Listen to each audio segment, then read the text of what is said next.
आज 24 जनवरी है और आज एक बहुत ही इंटरेस्टिंग आर्टिकल पर हम बात कर रहे हैं। आर्टिकल है इंडियन स्टार्टअप के बारे में। आपको पता होना चाहिए कि भारत विश्व का तीसरा सबसे बड़ा स्टार्टअप करने वाला देश है। आज स्टार्टअप के बारे में बात करेंगे। आज का आर्टिकल की अगर हम बात करें, आज के आर्टिकल्स की अगर हेडिंग देखें तो ये है आपका for Indian startup the pace up the funding ladder quicken. भारतीय स्टार्टअप के लिए फंडिंग सीढ़ी की गति तेज हो जाती है। सबसे पहले आप समझना होगा कि स्टार्टअप होता क्या है, और इसके बारे में हम ये भी पढ़ेंगे कि भारत के अंदर में कुछ यूनिकॉर्न कंपनी के बारे में आपने सुना होगा कि भारत में फलाना कंपनी जो है यूनिकॉर्न कंपनी है आपका।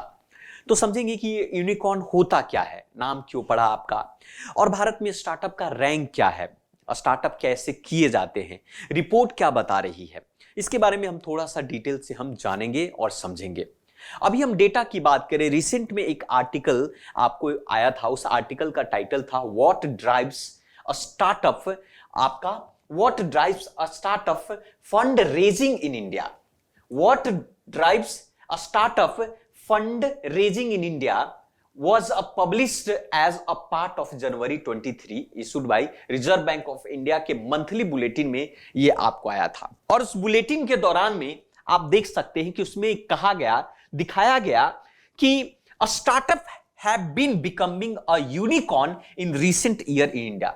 भारत में हाल फिलहाल के वर्षों में जो स्टार्टअप बहुत तेजी से यूनिकॉर्न कंपनी की तरफ जा रही है। अब आप समझिएगा कि यूनिकॉर्न होता क्या है। हाल फिलहाल में बहुत सारी ऐसी कंपनियां हैं जो यूनिकॉर्न्स आपकी कंपनी के रूप में जाना जाता है। हम इसके बारे में चर्चा भी करेंगे कि यूनिकॉर्न होता क्या है ना। सो आर्टिकल में इस बात पर पॉइंट ऑफ किया गया कि कुछ ही महीनों के बाद जो है स्टार्टअप भारत में बहुत तेजी से उसमें फंडिंग आ रहे हैं, बहुत तेजी से पैसे दिए जा रहे हैं उसके अंदर में, और उसका परिणाम है कि वो तेजी से ग्रो कर रहा है। थोड़ा सा आप डेटा देखिए यहां पर, इसको समझते हैं। इसके डेटा में फ्लाइंग स्टार्ट टू स्टार्टअप की बात करें, चार्ट के माध्यम से समझने की जरूरत है कि भारत के किस राज्यों में सबसे ज्यादा स्टार्टअप कंपनियां खुली है, भारत के किस राज्यों में भारत की कितनी कंपनियां जो है यूनिकॉर्न बन गई है, इसके बारे में समझेंगे। और यह भी जानेंगे कि साथ साथ में कि 2014 से लेकर 21 के बीच में किस प्रकार का उसका ग्रोथ था। तो कहा गया कि भारत की अगर हम बात करें, डेटा की बात करें, तो बेंगलुरु जो है, कर्नाटका की जो राजधानी कैपिटल बेंगलुरु, सबसे ज्यादा स्टार्टअप आपको बेंगलुरु में देखने को मिलता है। वहीं पर साथ साथ में यह भी देखा गया है कि उसके बाद जो है आपका, आप देखेंगे कि गुरुग्राम है आपका, मुंबई है ना, दिल्ली हुआ, नोएडा हुआ, इन सभी में बहुत तेजी से स्टार्टअप खुल रहे हैं। अब आप समझते हैं, एक एक करके हम जानने की कोशिश करेंगे इस स्टार्टअप कंपनी के बारे में और इस रिपोर्ट के बारे में। सबसे पहला तो यह है कि 12 जनवरी को, आप इसी साल के 12 जनवरी, आप सभी को पता होगा 2023 नई साल चल रहे हैं, तो भारत देश में करीब 87,988 87,988 स्टार्टअप भारत के अंदर में खुले, रिकॉग्नाइज किया गया। ये डेटा किसके द्वारा आता, किस मंत्रालय डेटा जारी करती, तो ये department for promotion of industry and internal trade के द्वारा, ये DPIIT के द्वारा जो है ये रिकॉग्नाइज किया गया कि भारत देश के अंदर में 8,788 स्टार्टअप खुले हैं। इस साल की अगर हम बात करें तो 2012 तक की बात किया, इसमें इसके माध्यम से ये देखा गया कि भारत विश्व का तीसरा सबसे बड़ा स्टार्टअप इकोसिस्टम वाला देश बन गया। मतलब भारत में स्टार्टअप की जो इकोसिस्टम विश्व के तीसरे नंबर पर आता है स्टार्टअप में। ये एक बड़ा इंपॉर्टेंट पॉइंट है, इस चीजों को समझने की जरूरत है भाई। दूसरी पॉइंट कहता है कि only those entity which work toward the innovations और विच हैव स्केलेबल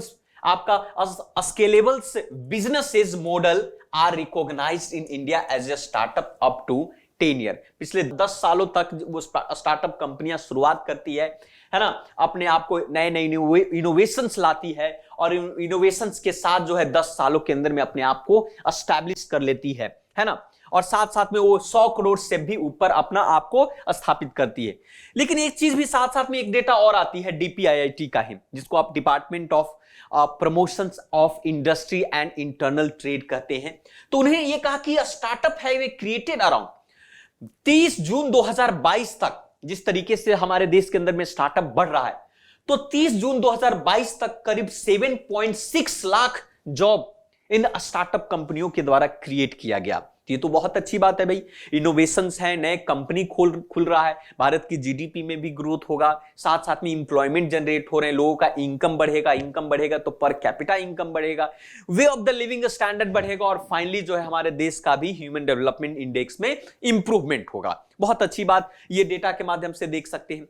अब कहता है इसमें कि आपने कहा 30 जून 2022 तक या स्टार्टअप में करीब 7.6 लाख जॉब आपको क्रिएट किए गए हैं, अच्छी बात है। साथ साथ में स्टार्टअप फाउंडर्स की एवरेज की बात किया जाए, एज की बात किया जाए, तो स्टार्टअप फाउंडर्स लोग हैं ज्यादातर भारत के अंदर में देखे गए कि 32 वर्ष के उम्र, 2019 तक की उनका उम्र 32 वर्ष के उम्र तक के लोग फाउंडर थे जो स्टार्टअप जिन्होंने कंपनी की शुरुआत की है। और उनमें से देखा गया कि 14% ऑफ स्टार्टअप ऐसे हैं, उसमें से एटलीस्ट एक फीमेल फाउंडर जो है 2022 तक वो फीमेल फाउंडर, अर्थात कि कहा कि 100 कंपनियां खुली है स्टार्टअप में, उसमें से 14 ऐसी कंपनियां हैं कि उस 14 कंपनियों की जो फाउंडर, 2 लोग फाउंडर है मान लिया सपोज दैट, उन 2 फाउंडर में से एक महिला फाउंडर है। तो कहने का मतलब है कि भाई वीमेन इंपावरमेंट भी बहुत तेजी से बढ़ रहा है। आपने शार्क टैंक देखा होगा, सोनी लिव पर आपको शार्क टैंक आता है और वहां पर नए नए स्टार्टअप लेकर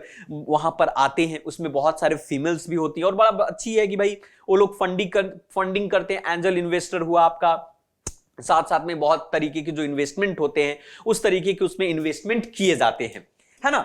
तो ये बहुत ही अच्छी बात है कि भाई 14% ऐसी कंपनियां हैं कि उस कंपनी के फाउंडर क्या है, फीमेल, एक फीमेल है ही। दरअसल जो स्टार्टअप की बात किया जाए यहां पर और भी अगर हम डिटेल से जब चर्चा करते हैं तो ये भी देखते हैं कि पोस्ट पैंडेमिक के बाद जैसे ही कोविड-19 के जो संकट देश से धीरे धीरे कम हुआ, उसके बाद स्टार्टअप और भी बहुत तेजी से भारत में बढ़ने लगा। लोग इस बात का रियलाइज करने लगे कि भाई जब तक खुद का अपना बिजनेस ना हो, बेहतर हो, वो शायद जो है प्राइवेट जॉब से सिर्फ काम नहीं चलेगा। 2021 में एवरेज टाइम टेकन जो स्टार्टअप का हुआ करता था एक यूनिकॉर्न कंपनी बनने में, तो करीब आपको 9 साल, 2020 में 9.9 ईयर लग जाते थे, करीब 10 साल आप कह सकते हैं कि 10 साल में एक कंपनी आज 2020 में स्टार्ट, 2010 में शुरुआत की थी कंपनी, 2010 साल बाद वो कंपनी यूनिकॉर्न कंपनी बन गई, यूनिकॉर्न कंपनी बन गई। लेकिन वही टाइम 2020 के में जो 9.9 था वो घटकर 2021 में 7.8 हुई, मतलब कि आप 8 साल में करीब एक कंपनी जो है यूनिकॉर्न कंपनी बन जाती है। उदाहरण के तौर पर फिजिक्स वाला और बहुत सारी ऐसी कंपनियां, खास करके अनअकैडमी हुआ या फिर इन सभी कंपनी जो यूनिकॉर्न कंपनी है जो बहुत कम समय में ही अपने आप को स्थापित कर दिया, ये खास करके एडटेक वाली बात की कंपनी कर रहा हूं। लेकिन अब आपके मन में एक प्रश्न उठ रहा होगा कि भाई मैं यूनिकॉर्न शब्द का प्रयोग कर रहा हूं, दरअसल यूनिकॉर्न होता क्या है। यूनिकॉर्न आपने देखा होगा एक सिंग वाला कोई हिरन टाइप का, इंडस वैली सिविलाइजेशन में भी आपने पढ़ा होगा, तो एक सिंग वाला जो होता है आपका हिरन या जो भी है आप देखेंगे उसमें यूनिकॉर्न होता है। तो यूनिकॉर्न दरअसल जो है एक प्राइवेट लिमिटेड कंपनी होता है। यह प्राइवेट लिमिटेड कंपनी जिसकी वैल्यूएशन करीब $1 बिलियन होती। किसी भी कंपनी की वैल्यूएशन अगर $1 बिलियन से ऊपर है तो उस कंपनी को यूनिकॉर्न कंपनी के कैटेगरी में डाला जाता है। मतलब कह सकते हैं कि मैंने कोई कंपनी खोला, वो प्राइवेट लिमिटेड कंपनी है और हमारी कंपनी की वैल्यूएशन जो है $1 बिलियन से ऊपर हो गया तो हमारी कंपनी यूनिकॉर्न के लिस्ट में आ जाती है ना। तो यूनिकॉर्न की लिस्ट में आ जाती है। तो भारत में करीब प्रत्येक वर्ष की अगर हम बात करें तो दिन पर दिन यूनिकॉर्न कंपनियों की संख्या बढ़ती जा रही। हाल फिलहाल सितंबर 2022 तक की अगर आंकड़ा की बात करें तो 107 भारत देश के अंदर में ऐसी कंपनियां थी जो स्टार्टअप जिन्होंने खोला था और आज उसकी वैल्यूएशन जो है $1 बिलियन से अधिक है, $1 बिलियन से अधिक है। तो ऐसे 107 कंपनियां हैं भारत के अंदर में 2022 सितंबर तक देखा गया पोस्ट पैंडेमिक के बाद इस तरीके से। और ज्यादातर भारत के अंदर में जितने भी यूनिकॉर्न कंपनी है वो आपका खास करके उसकी प्लेटफॉर्म की बात करो तो फिनटेक टाइप की कंपनियां हैं जो फाइनेंशियल टेक्नोलॉजी हैंडल करती है आपका, जैसे भीम पे हुआ, यूपीआई हुआ, या कह सकते हैं सॉफ्टवेयर एज ए सर्विसेज हैं। अब बेंगलुरु की ज्यादातर कंपनियां जो बेंगलुरु में है आपका वो सॉफ्टवेयर की कंपनियां हैं आपका, मोस्ट ऑफ द तीस कंपनियां, ई कॉमर्स फार्म की कंपनियां हैं, ये सभी यूनिकॉर्न कंपनियां हैं। और सबसे इंटरेस्टिंग बात तो ये है कि 2021 की अगर हम इंटरेस्ट की बात करें तो यूनिकॉर्न्स क्लब में है ना, नॉन ट्रेडिशनल एरिया वाले भी बहुत सारे देखने को मिले हैं, जैसे क्लाउड किचन हुआ, गेमिंग हुआ, डेटा मैनेजमेंट हुआ, एनालिटिक कंटेंट हुए, ये सभी यूनिकॉर्न कंपनी में आपको शामिल। 40% स्टार्टअप भारत में ऐसा है जनवरी 11 जनवरी तक जो दिस ईयर वेयर सो बेंगलुरु में देखे गए। मतलब बहुत ज्यादा, सबसे ज्यादा अगर यूनिकॉर्न कंपनी और स्टार्टअप जो हुए हैं आपको बेंगलुरु में है, उसके बाद गुड़गांव में 16%, मुंबई में 15%। मतलब जो है ये रेट की बात कर रहे हैं, स्टार्टअप की बात कर रहे हैं। साथ साथ में ये भी देखा जा रहा है कि यूजुअली स्टार्टअप गोज थ्रू अब many round of the funding. Startup जो होता है फंडिंग किया जाता है शुरुआती में, बहुत सारे सीडलिंग फंडिंग ABCD के फॉर्म में इस तरीके से होते हैं। शुरुआती में जो फंडिंग होता है कंपनी में, जो पैसे लगाए जाते हैं, या तो व्यक्ति जो फाउंडर कंपनी का होता है, जैसे मैं कंपनी का फाउंडर हूं, मान लिया सपोज, मानने में क्या जाता है, मान लिया कि मैं एक फाउंडर हूं, अपनी कंपनी, हमने कोई कंपनी बनाया, एडटेक की कंपनी, तो शुरुआती में हमने उस कंपनी में अपना पैसा लगाया, तो उसको बोलते हैं सीडलिंग भी कर सकते हैं, सीडिंग की बात की जाती है स्टार्टअप के लिए। या तो अपने मित्र को हमने कहा कि आप हमारे कंपनी में पैसा लगाइए, या अपने फैमिली को कहा कि हम अपने घर हमारे पैसा, या कुछ ऐसे लोग होते हैं जो हमारे जान पहचान के, जो एप्रिशिएट करने वाले, जिनके पास बहुत पैसे हैं, वो हमारे कंपनी में पैसे लगाते हैं, तो उसको बोलते हैं एंजल इन्वेस्टर कहा जाता है। एंजल इन्वेस्टर मतलब आपने कल्पना नहीं किया तो आपको मदद कर रहे हैं उनको, वो भी आपको बिना किसी मोह माया लोभ लालच के, तो एंजल इन्वेस्टर की बात कर सकते हैं। तो शुरुआती में एंजल इन्वेस्टर होते हैं, सीड मनी होता है। सीड मनी का मतलब शुरुआती पैसा कंपनी को। आपने सुना होगा बड़े बड़े ऐसे इंडस्ट्रियलिस्ट होते हैं जो अक्सर ये कहते हैं कि भाई मैं तो 100 या 200 रुपया लेकर आया था, 1000 रुपया लेकर आया था, आज मैंने इतनी बिलियन की कंपनी हमने बना ली है, तो सीड मनी उसको कहते हैं, है ना।